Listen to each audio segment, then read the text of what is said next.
hujan, kita turun, kalian terheran-heran. Dikasih tugas, kita kerjain. Tugas video kita ladenin. Ngelakuin.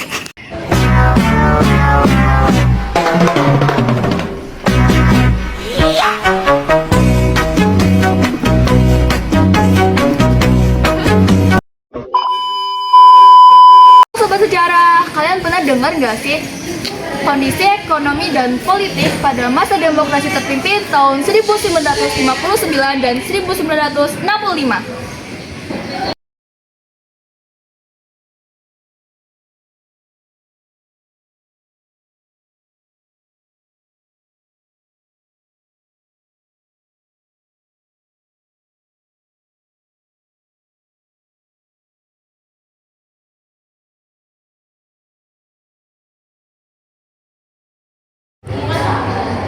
Latar belakang demokrasi terpimpin adalah setelah masa demokrasi liberal 1950 sampai 1959, situasi politik Indonesia sangat tidak stabil.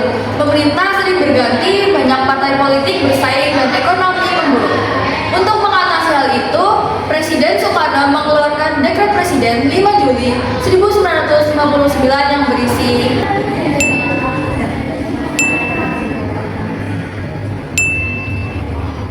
Dekret ini menandai berakhirnya sistem demokrasi liberal dan dimulainya masa demokrasi terpimpin, di mana kekuasaan presiden menjadi sangat dominan. Ciri-ciri demokrasi terpimpin yang pertama yaitu kekuasaan presiden sangat besar dan terpusat di tangan Soekarno. Yang kedua yaitu peran politik dibatasi dan dikendalikan. Dan yang terakhir, militer ikut berperan dalam bidang politik dan pemerintahan. Kondisi politik pada masa demokrasi terpimpin. 1. Pembentukan lembaga negara baru. 2. Konsep Nasakom.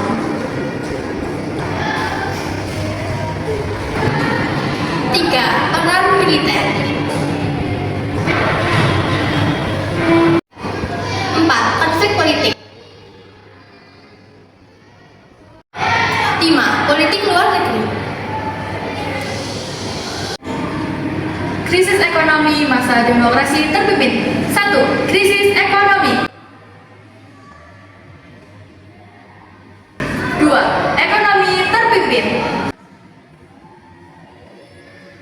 3. Program ekonomi gagal. 4. Dampak pada rakyat.